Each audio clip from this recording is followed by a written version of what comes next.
Hey everybody, welcome to another Hump Day Hustle. I'm Coach Eddie and this is Dr. Michael Jordan.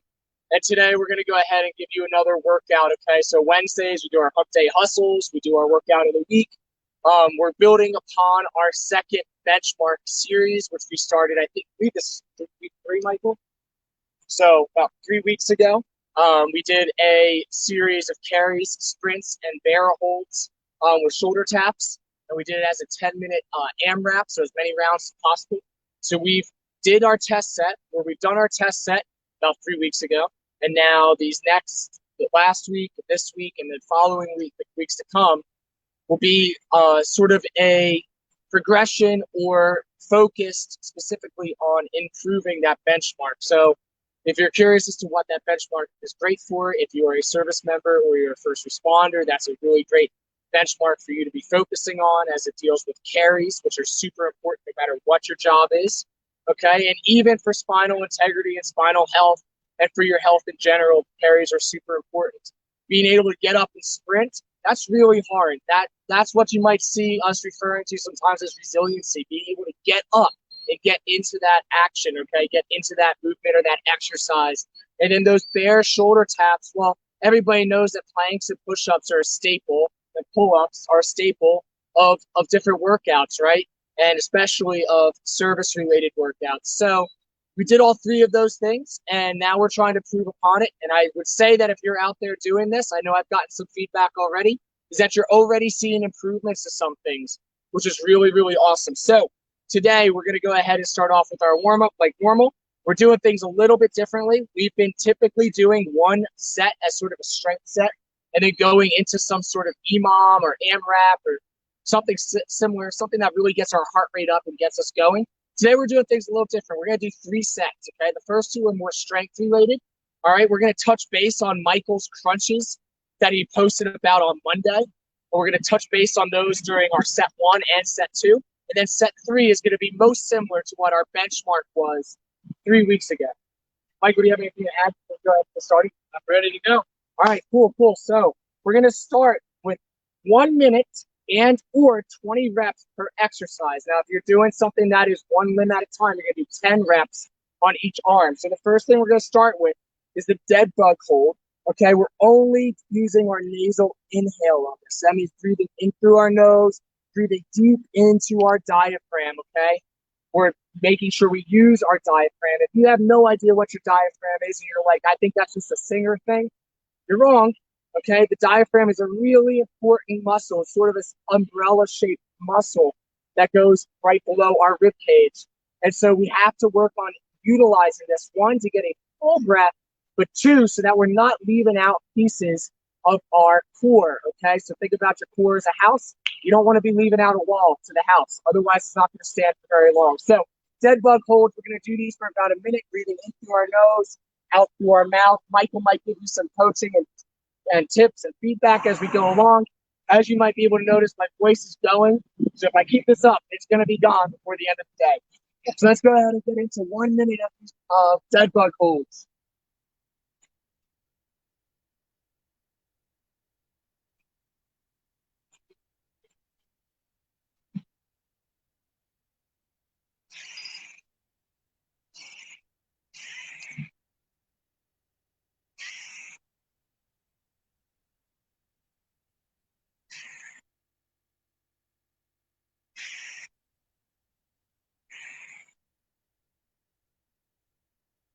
So we're trying to feel pressure, okay, increasing in our core area every time we take our breath. And that's not just because we're using our core more, it's because we're pressing our diaphragm muscle down, okay? And we are breathing into necessarily, we're sort of thinking about our core area, so it's going to increase that tension. Michael, what muscles are we feeling on the core? We got our obliques, and we got our lower or deep abdominals, and I think there's some triangle thing that you like to talk about.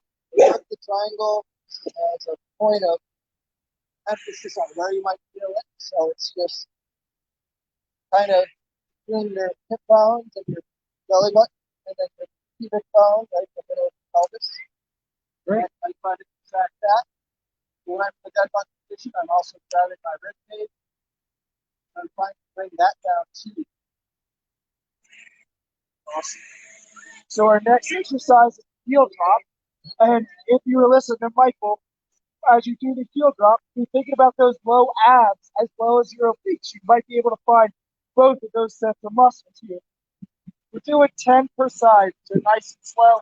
I like to say, think about your heel as kissing the ground. If you're here on a slap, you wouldn't slap the ground or slap your lips on someone, you kiss them. So kiss the ground.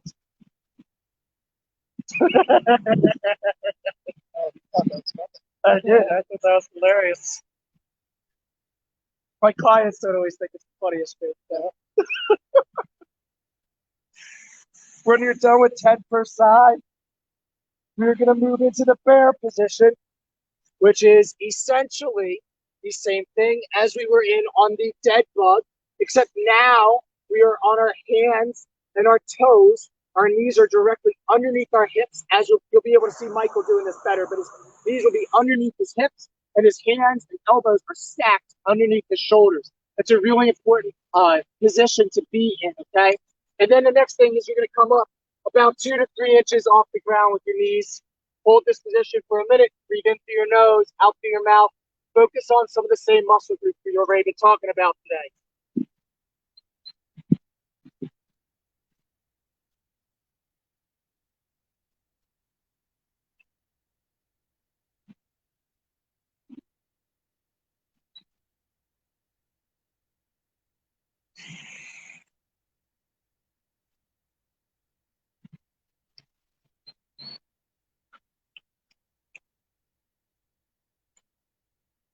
It's very good, very good. So keep it up. A couple more seconds. The next thing we're going to do is our toe tap. So it's the same thing as our heel drops, just on our hands and our toes, okay? So just let your toe kiss the ground when you bring it back down. Pick it up off the ground, about 2 to 3 inches more, and then place it down on the ground. Trying to keep our hips here from shifting side to side. So if I was to place a cup of water on Michael's back right now, specifically his low back, okay, what you'll notice is he's not rotating. That cup of water will spill. So Michael's doing another variation, which is fine. You can press back a little bit, give that heel kick backwards just a little bit, slightly, or you can pick him up off the ground. Either way, see how controlled he is? He's not rotating. That's super important. And these don't have to be slow. They can be fast as long as you can control it. Next, bird dogs, bird dogs. So now we're going to get some longer levers going here as we think about using those same core muscles. Michael, you want to talk a little bit about this? Yeah, so bird dog, same position as the bear position, but your knees can be on the ground for this progression. You're going to add that triangle. You're going to tuck your tailbones with an ab-induced triangle tuck. And then you're going to have the same stiff spine, trying not to move your back as you reach right arm, left leg, or vice versa, but opposite arms and legs. You try to touch your elbow and your knee together. If you can't reach them without bending your back, that's okay. The whole point, though, is keep that abdominal stiffness, that trunk stiffness to your spine the whole time.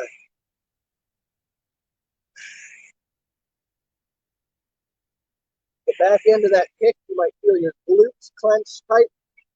Feel your butt right there.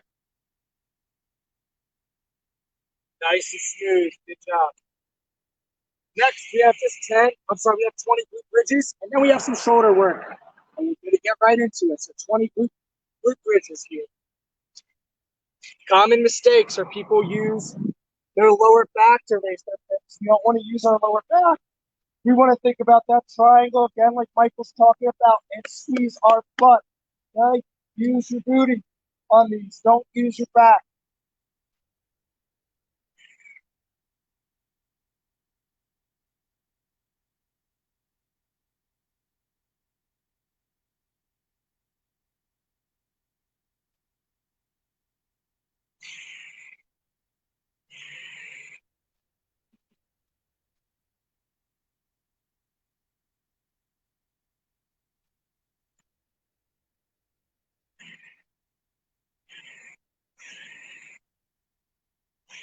halos, break.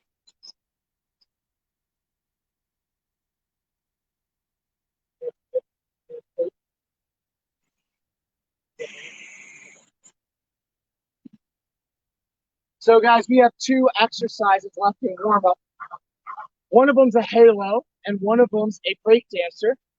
Okay, so we have a little bit of limited equipment right now for this exercise. So what we're gonna do is we're gonna have two of us start on break dancers and one of us is gonna do halos, okay? So we can use the sandbag, I guess, for halos. Break dancers, so we got two ways of doing these, okay? So I'm gonna demonstrate, you can do it from the bear position, and all you're gonna do here is pack this lat, press this heel into the ground, raise up. You can drop that foot to the ground if you'd like, or you can keep it up in the air. It's up to you. Pack the lat, sweep your foot through. You can place it on the ground if you'd like, if that's easiest, or you can keep it up in the air as long as you can feel your glute on your left leg or your stable leg and your core and your lat. So that's one variation. The other one is from the plank position. Okay, we're going to go ahead and do 10 per side. Michael, you want to sit there? All right, for the halo, you're going to hold a weight up near your forehead, so you're going to draw a halo around your forehead with the weight. So minus the sandbag, I kind of turn my elbows, and spin around. This is a 20-pound sandbag, so it's doable, but I recommend a kettlebell or a dumbbell for this.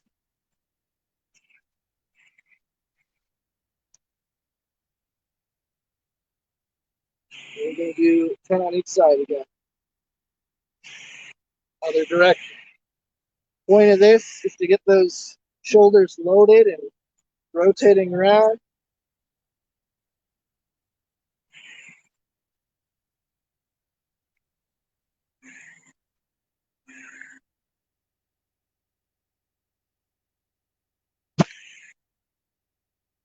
That's it.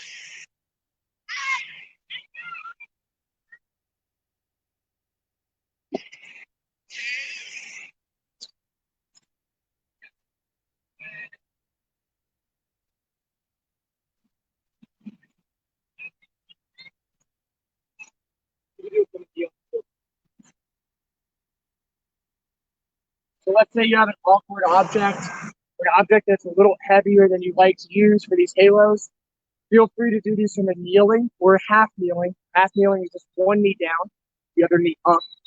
Okay, you can do that just to create a little bit better base, better chance for you to feel that triangle again. So guys, there's a lot more core muscles than just this triangle that we keep talking about, okay? But most people know how to do sit-ups, okay? And most people know the major core exercises.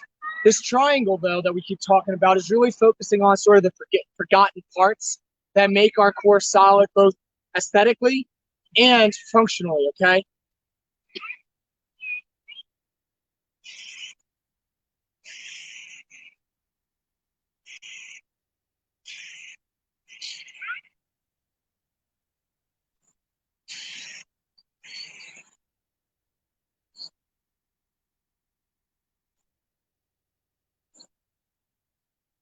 So if you finish the warm-up, hang out for a second. We'll get ready for set one. That includes push-ups, sandbag squats, and crunches. Everything's going to be 4 rounds with 10 to 20 reps per exercise. We're going to pulse in the squats 5 times, and we're going to do 3-second holds during the crunches. Push-ups are just at will. So if you did this last week with us, okay, you might want to try to get those same numbers again, since we're only doing 4 rounds instead of 5. But this week we did add in those crunches. So once again, Michael's crunches that he showed us on Monday, we're going to be doing those. That's that 3-second hold, okay? We're retractile coming out of the coffin, okay? So 4 rounds, like Michael said. Don't beat yourself down on these, okay? Feel good. That last round should be challenging, but you shouldn't be exhausted on that last round where you can't get in any more reps. All right? So aim for that feeling on all of these. If you don't have a sandbag, have some weight You can hold it right here in the goblet position, or you can just hold it in front of you as you sit down to something. If you're at home or you don't want to do a deep squat, you can just touch your butt to a chair, come all the way back up. But anyways, it's going to be the order: push-ups, squats, crunches. We're going to do our squats with 5 pulses at the bottom. I think that's 4, but and then that would be 1 rep. So down, pulse, pulse, pulse, pulse, pulse, up. If that's too tough on your knees, just do the squat. All right. All right, and then the crunches. So Michael and I are going to start, and then we'll get to the crunches, and we'll demonstrate those to you. So if you're starting with us, let's go ahead and drop and start on these push-ups or the squats. If you're with somebody, okay, you're sharing one object. But let's start on our first exercise. We'll get to the crunches third.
One cue on those squats, guys, is we don't want to rock forward 6 times or bend our back 5 times for those pulses. We want to be squatting. It's a partial squat down there. That's what that pulse is. So rewind the tape. Look at Michael. Straight back the whole time. Everything was coming from his knees and his hips there, going vertically.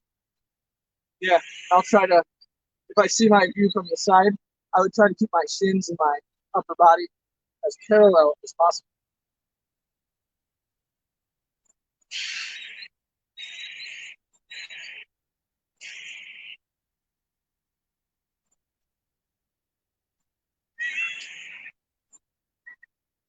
Iggy, stop it.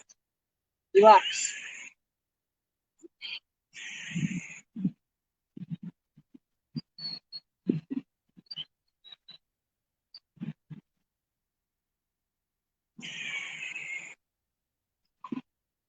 You get this. What? No, I need to. Oftentimes, you know, I'm screwing up my crunches if I'm cramping at the top 2 of the 6-pack. But if I'm feeling a global fatigue in the front, pretty heavy. Yeah. It's the breathe, talk, not have reflex.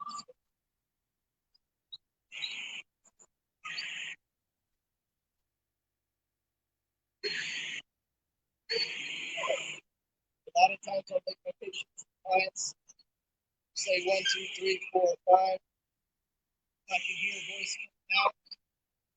I know they have breath going in.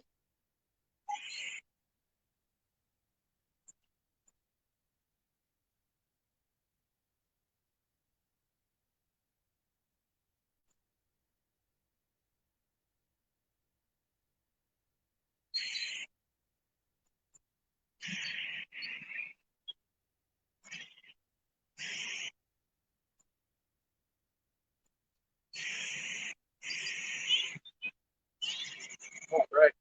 Push up. Round 1 is done.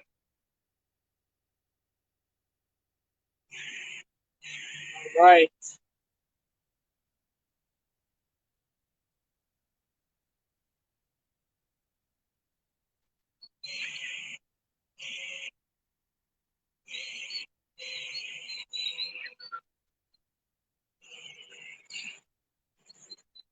Those push-ups are just a plank variation too. Another chance to keep that tight on the way down.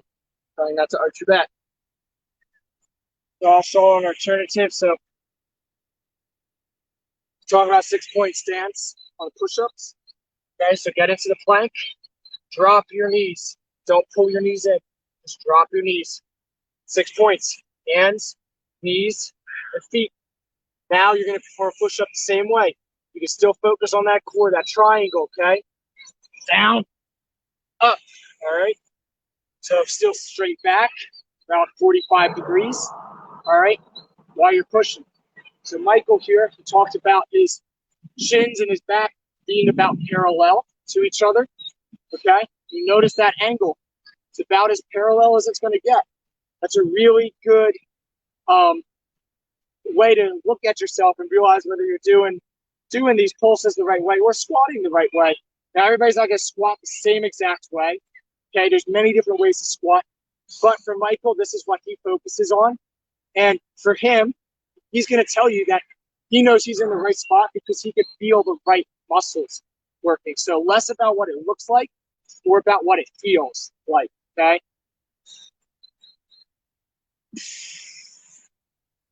A lot of inner thigh, actually. Some butt, some core, quads.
All right, nice job. Keep it up, everybody. Keep it up.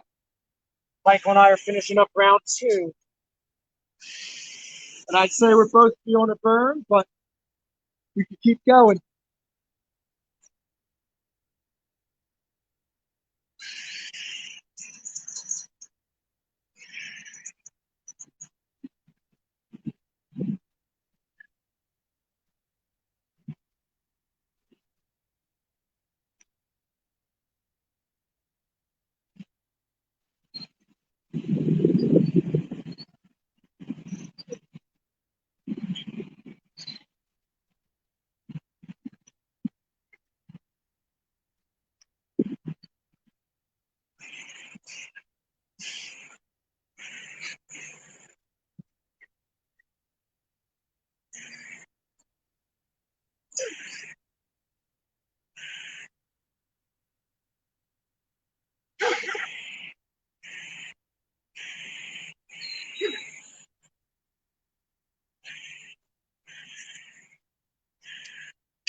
All right, push-ups. Remember, try to feel your lats on the way down, pecs on the way up.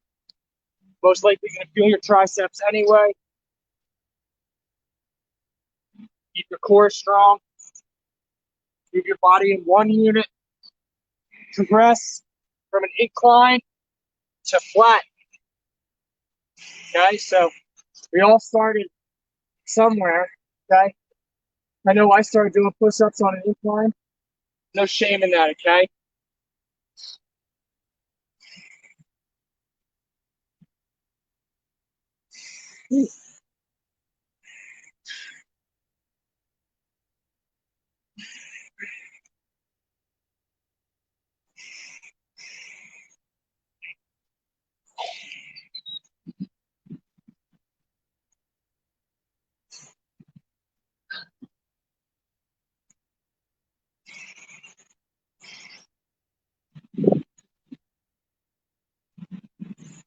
We're all using a little bit different weights. Eddie's got body weight going on. Andy's got 20 pounds, 30 pounds there. I got a 60 in my hands.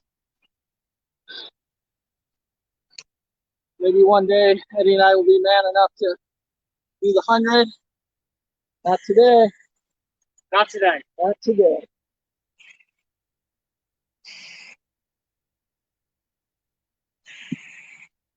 So good time for me to insert this.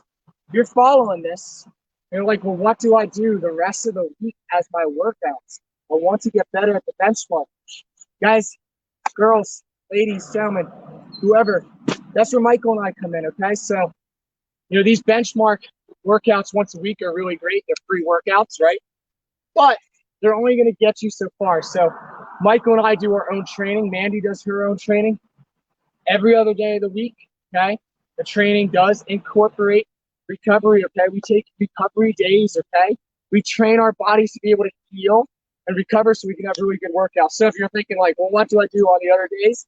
Reach out to us. That's what we're here for, okay? That is what we do. We coach.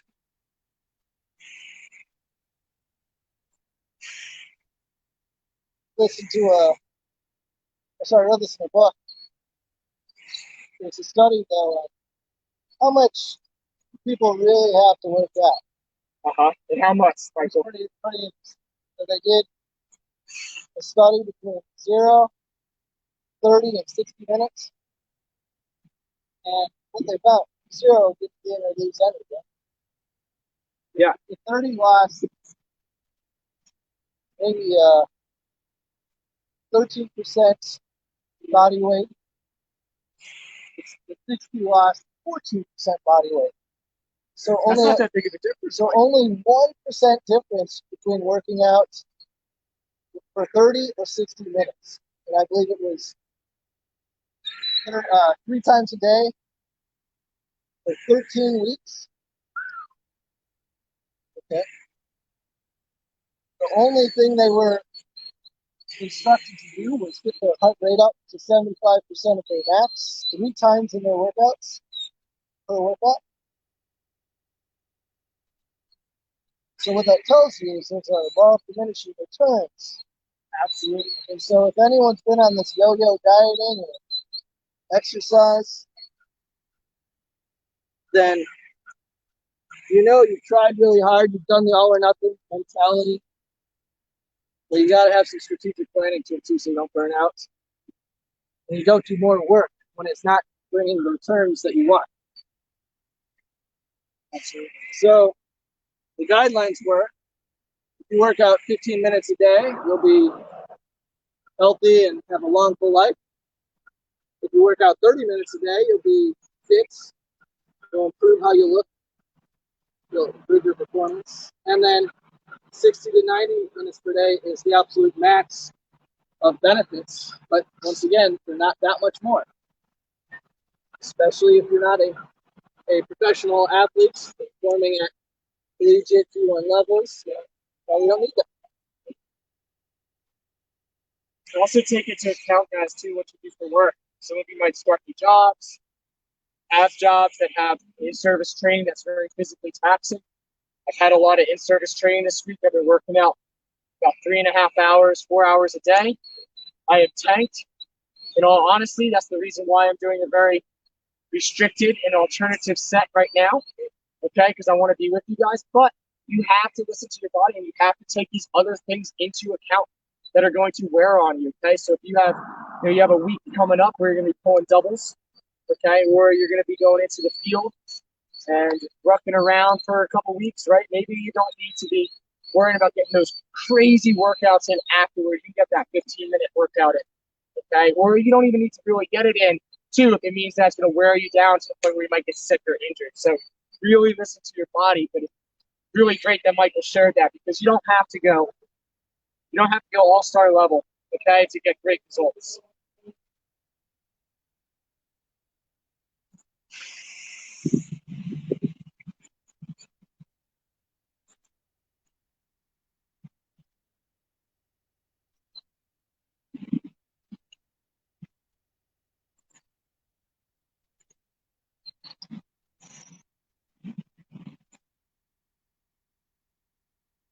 Michael, did you run here? Yeah, I did.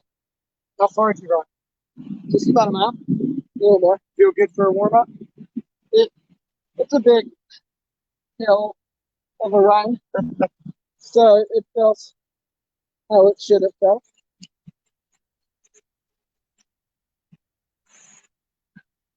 But yeah, nice slow pace, just nose breathing all the way over here. Wow. So you're able to nose breathe the entire time? That's right. So you obviously don't just decide to practice it when you run. Otherwise, you probably wouldn't be able to do it very well. Well, I mean, maybe it's 8 months ago, 9 months ago, I couldn't walk for more than 5 minutes because we, you know, I was, just been doing a lot of research on that lately.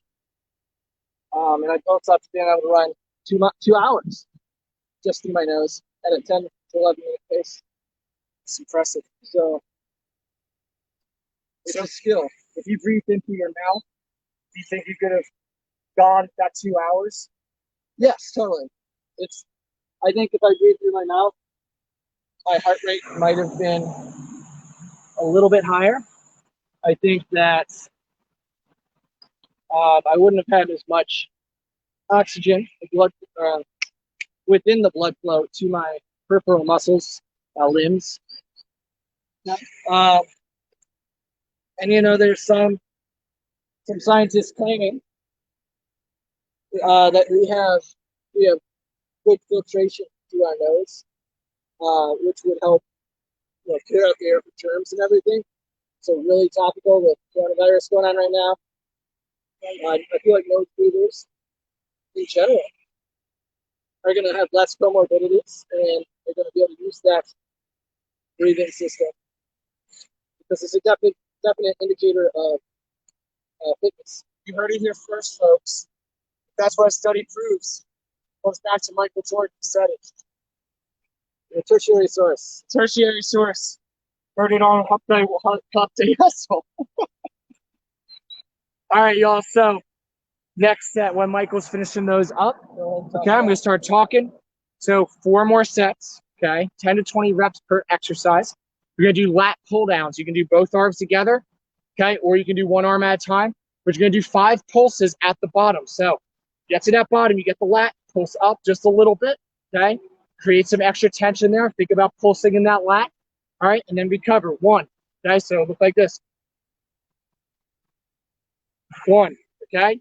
Now, if you don't have a place to really hook your band up or do lat pull downs, you can do rows. That's fine as well, okay? Horizontal rows, so you're just sitting on the ground, sitting on a chair, something like that, and rowing back, same thing, pulse. I want you to get those lats fired up, okay? This sort of forgotten muscle, okay, in many of us that could help our posture, could help our tension in our neck, could help us feel less stressed out if we just gave it the love it deserves, okay?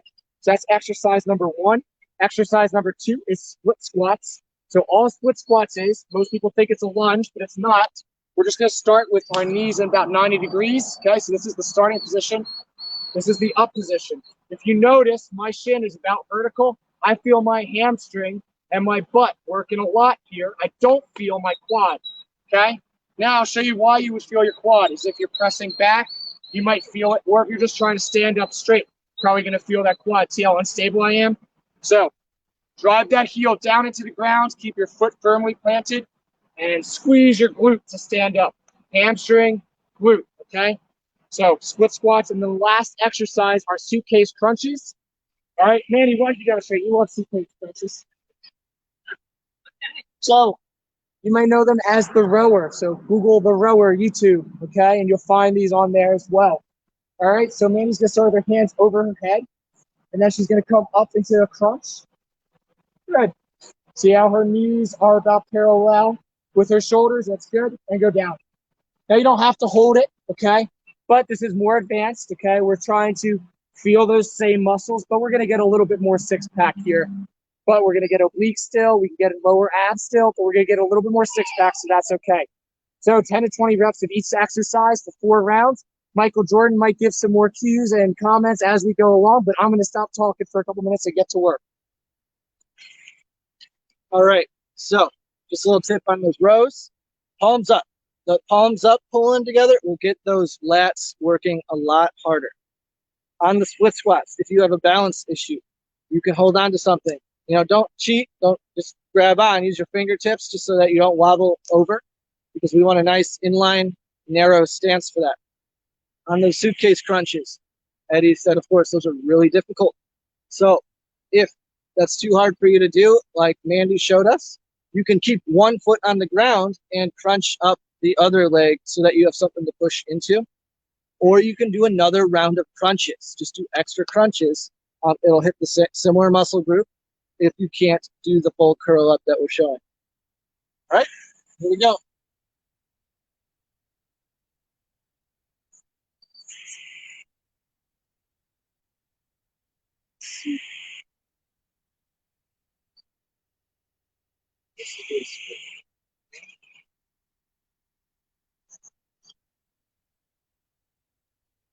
What do you say for exercise?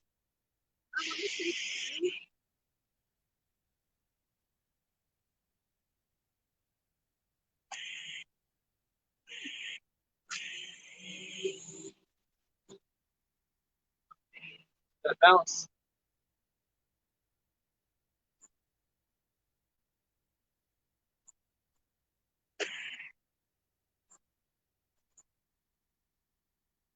That's right, it was 10 to 20 of every exercise.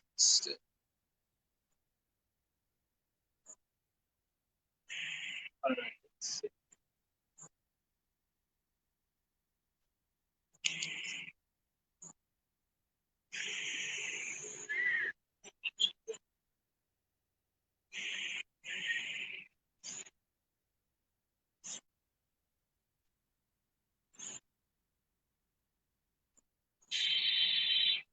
Do you use a sandbag for the split squats? Had a low root score today too. What was it? 47%. I'm still in the yellow. Wow, barely. I am below that 50% we talked about. I'm going to see if I can still push myself and stay out of the red tomorrow. It's just a personal experience. That's great. That's great. So Michael and I like to wear our whoops. Mandy does. Kristen does. We have quite a few athletes that wear our whoops.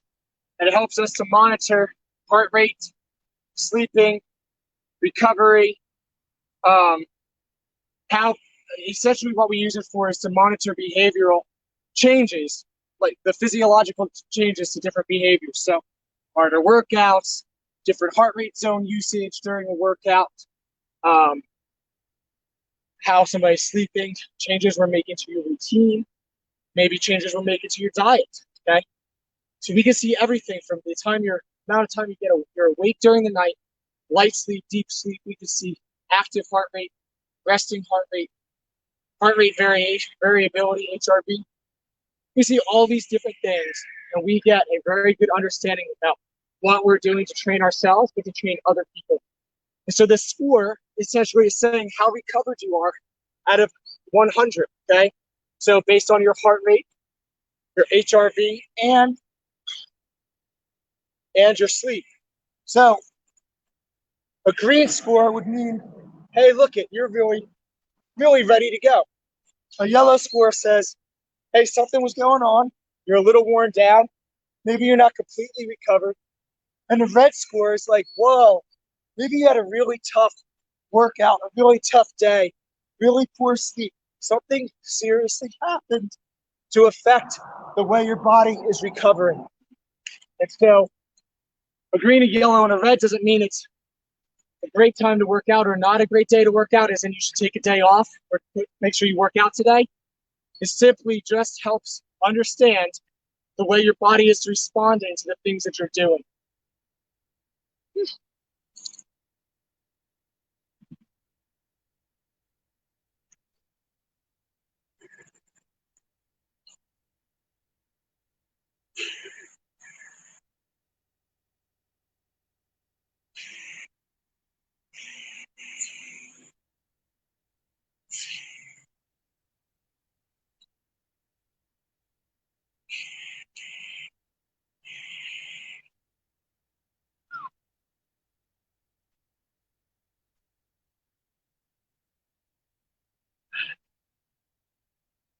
All right, guys. What it did, what it did. Got another Food Friday coming up in a couple days. Anybody wants to join us for that, basically a free cooking lesson for you. We're going to be live on the air. We'll get the recipe out as soon as tomorrow. Back to the rotate. Next exercise.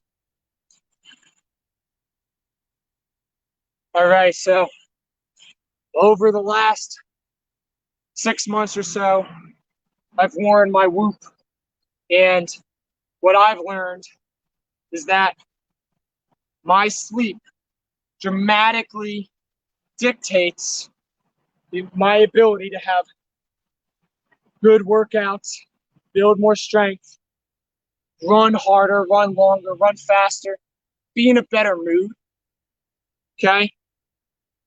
Helps me do all these things, having better sleep, which should be sort of a no-brainer, right? But when you actually have something in front of you that you can see that tells you, hey, look at you're sleeping this good or this poorly, this well or this poorly, it's a big tool, big asset. So for me, it's helped my sleep. That's why I love Whoop. Yeah, Eddie, I found out from basically July to December of 2019, I averaged 6 hours and 52 minutes of sleep per night. Wow.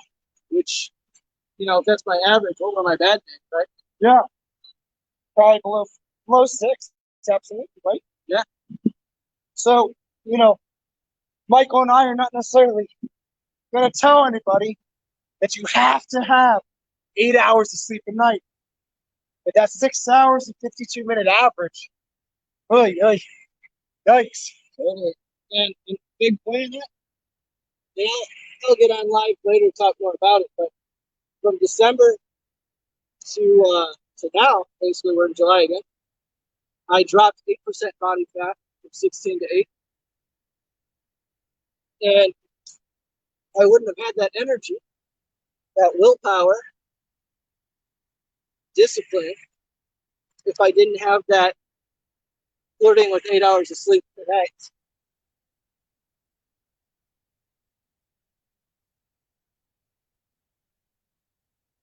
So one thing we can offer you is basically a sleep audit. We can give you some questionnaires. We can go through your entire room with you, go through your behaviors with you after, before you go to bed. What are you doing?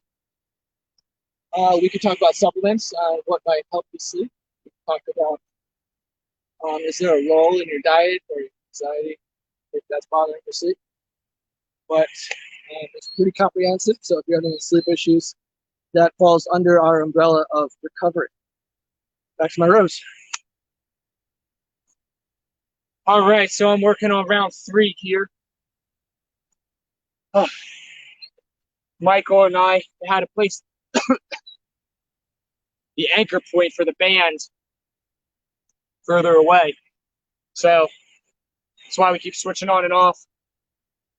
I don't have coronavirus either. That's not why my voice is going. Just had a lot of, like I said, about 3.5 hours a day working out. Probably a little dehydrated. It's hard to keep up with your hydration at that point. And a lot of it requires me to talk, So a little bit of a dry voice here today.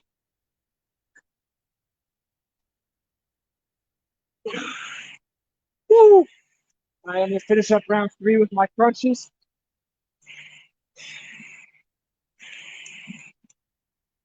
Mike, were you in town Saturday? Yeah. No, not. Okay. Oh, nice. Sounds like fun. Are you going for fun? 10-year anniversary, baby. Kristen and I. Oh, cool. Big weekend.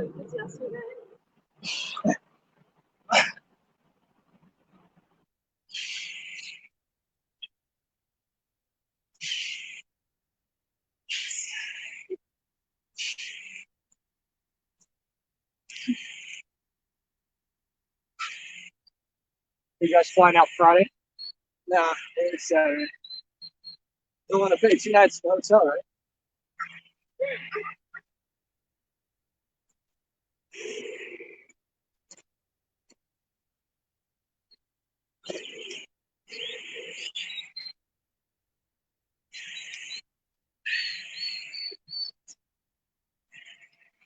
Big crybaby over there. Always. It's like his parents abuse him.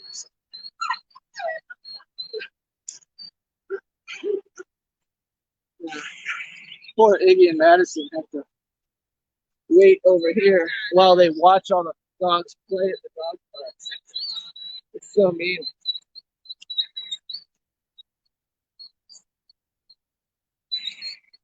My last set of split spots out of order.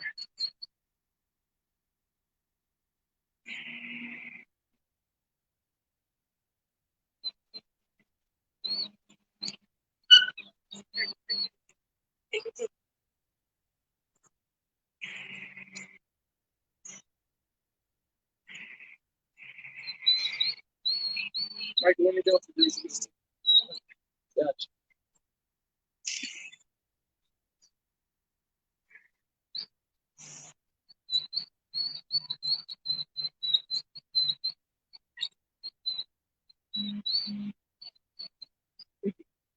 Say, look, lay down. Wait, you see that?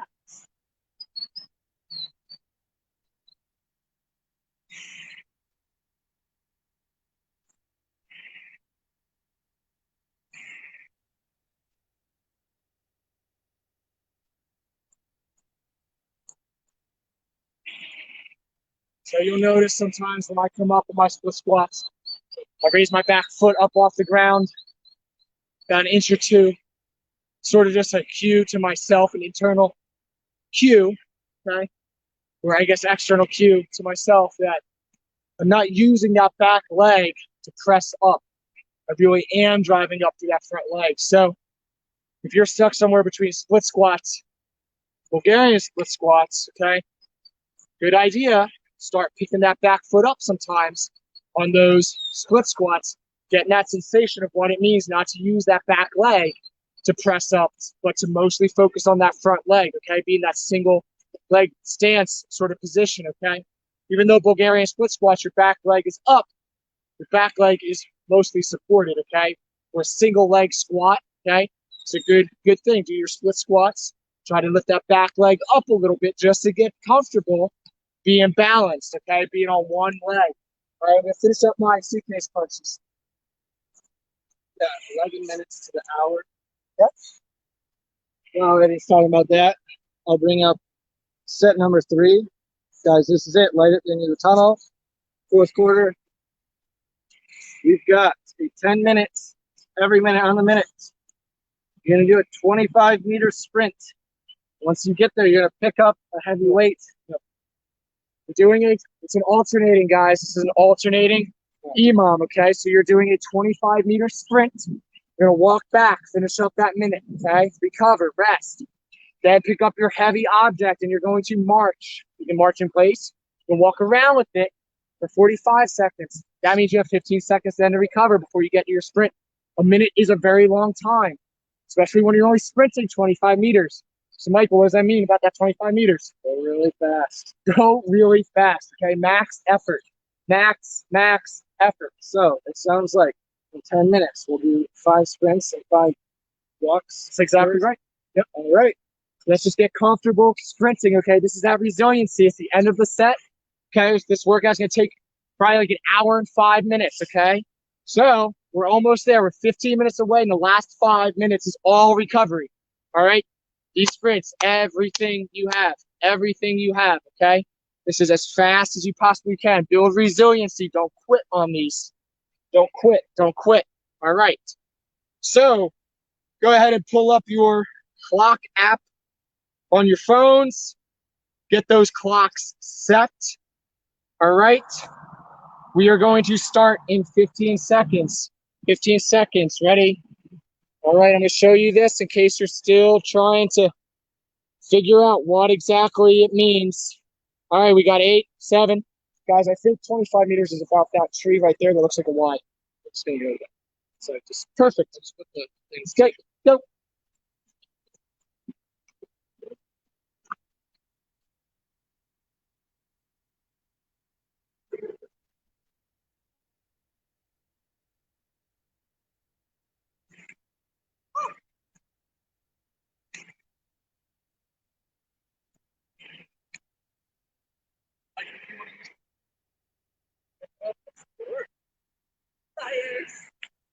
All right. Hey, we got 30 seconds left after our walk back. Lots of time. Recover. Okay.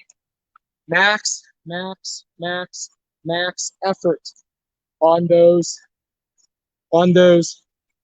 sprints. Michael, you want to switch on and off with the 100? Sure. Okay. Nice. 10 seconds, 6 seconds, 5 seconds. All right. So, air hug it. Give it a farmer's carry. Okay. Give it a suitcase carry. Got an object, you do a waiter's carry. All good. Okay. No march around. Feel your pecs if you can. Feel your lats, your teres, serratus as well.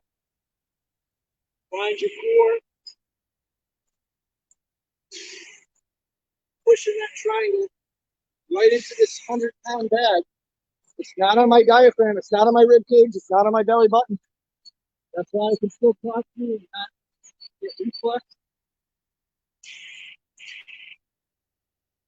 5 seconds left. 3, 2, 1. Great.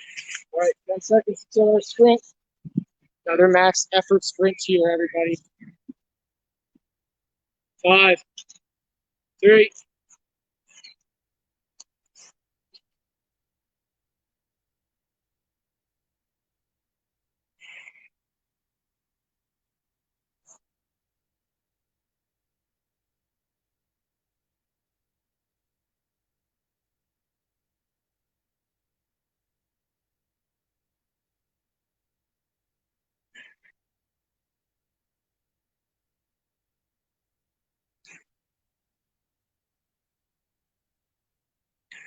Wow.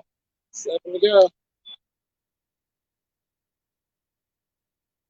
The sprints feel a little brutal. They feel good though. It's refreshing. Everything was so steady state today, sort of just consistent, no explosiveness. This is challenging. All right, you got about 5 seconds to start picking up that object. All right.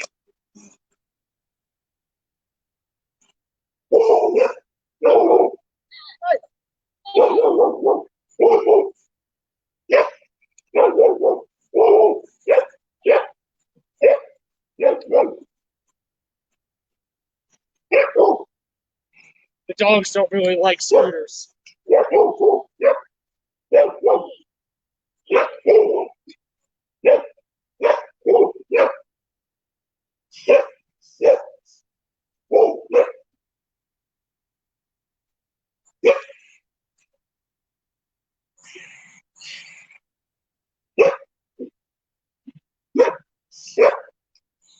And drop them. Drop them down. I'll stay with them on the first one. I don't want somebody gets back relief me. 3, 2, 1.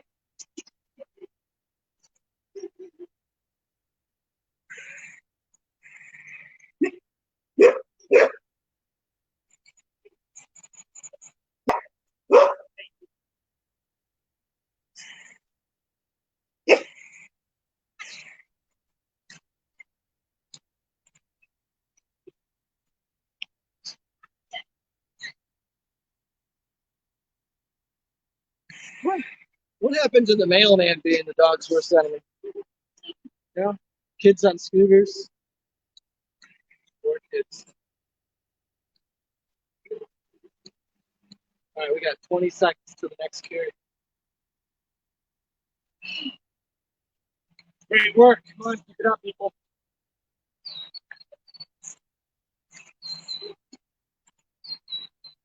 5 seconds. Here we go.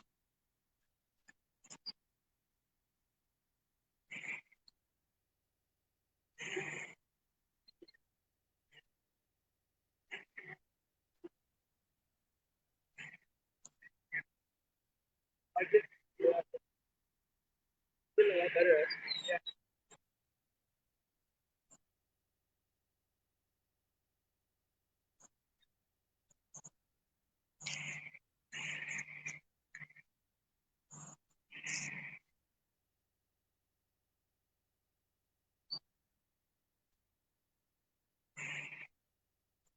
5 seconds left. All right, drop.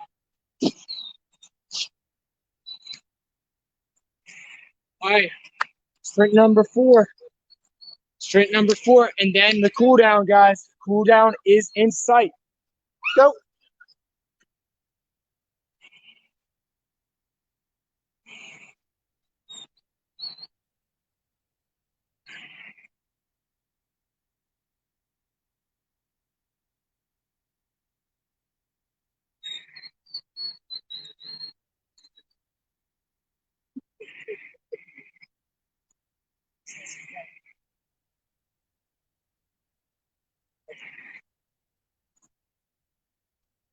Good job, y'all. About 30 seconds still.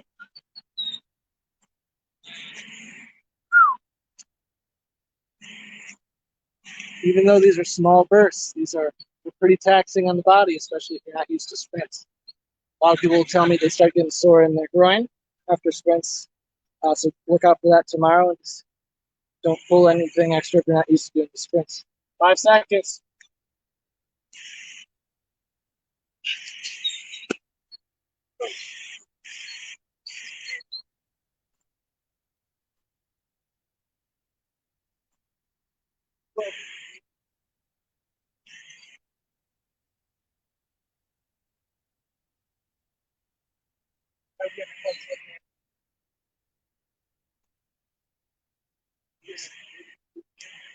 Nice.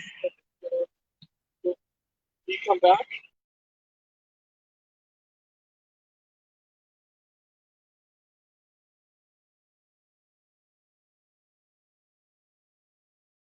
In Lincoln Park, one of my favorite spots to eat at when I used to live there. And drop. Got some extra outdoor seating. So, Last one, fast one. They all should have been fast. If they weren't, let's go here.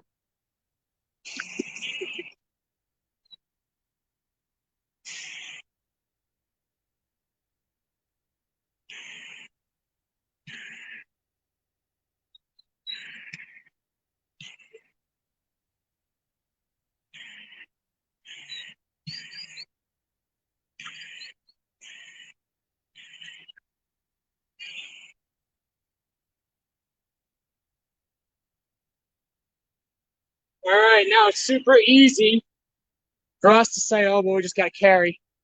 You get sloppy. Don't. Okay, that's part of this resiliency. All right? Be resilient to quitting or to just taking it easy. All right? Pick that bag up, that object up. Squeeze the crap out of it. Get those muscles to turn on. Focus on all the right things. 5 seconds.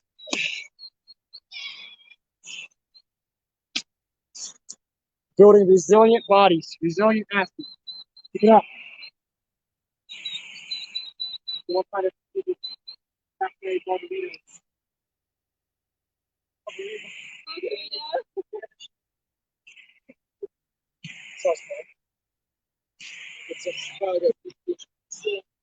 Nice. Sounds awesome. Sounds really great. Keep it up, y'all. Got 15 seconds left. Not quitting time. That's almost closing time. Coach A is about to close his eyes in about 2 hours. But not wake up till tomorrow. All right. we gotta still take that bag back to the house. Yeah. All right. Grab some space. Get off my lawn. Spread your arms out. Find some space, like a grumpy old person. Get off my lawn. All right, so Michael, we are starting with some great exercises, of course. 90-90s, supine angels, and groiners today. All right, so 90-90. Set up, 100 bucks in front of you. Feet wide enough apart so that switch knee can be right next to your top. And vice versa. I'm using my hands behind me to balance, but to make it more of a core exercise for the uprights. Use your obliques. Wall. Feel any hip pinching. Probably not ready for that yet. Doing 10 to 20 per side, your choice. We recommend more. More is better. You can go slow or fast. But we're trying to slow down here. If you take a stretch, go ahead. Check out those tight corners. Otherwise, just keep on working on the motor. Be able to use your foot all of these ranges of rotation. So now that we're getting close, supine angels are next. I'm going to do these standing up because I certainly don't want to get any grass on it. Be all itchy, but Michael Jordan might do them laying down. Okay, so notice he's on his back in this hook line position. Okay, back is pressed into the ground the whole time, and he's going to try to trace his elbows and his hands along the ground the entire way. Now, if he gets to a point where he can't keep his elbows, his hands, or his lower back on the ground, then he's gone too far. He's gone outside his range of motion. Now, one of the things you see Michael doing is he's bringing his hands together when he goes up. You can do that, or you can do the big YMCA going out like a big Y. That's another option, okay? So pick what works best for you. Let's go ahead and get 10 to 20.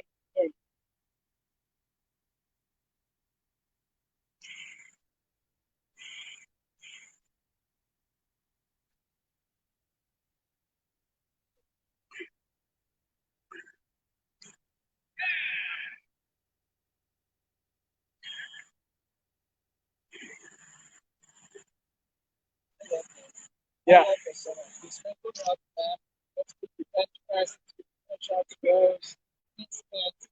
You hear that? Handstand people? All right. What do you like for handstands? Overhead press, which is so similar to these angels, guys. Okay? Movement wise, very similar. All right, Michael. You want to show them the groiners? I know you love it.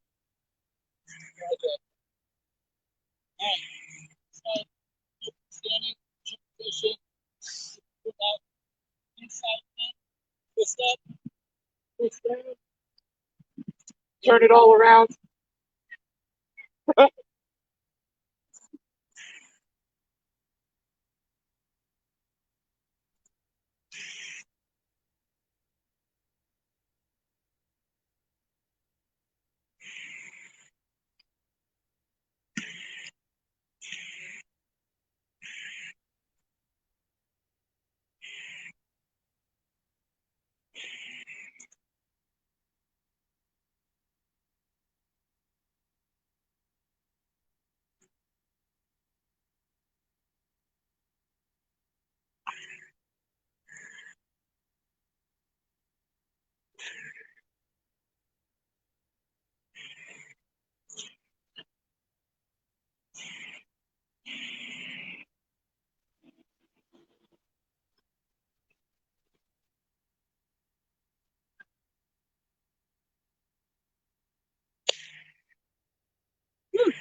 right, guys, my heart rate's down. I've stretched out a little bit.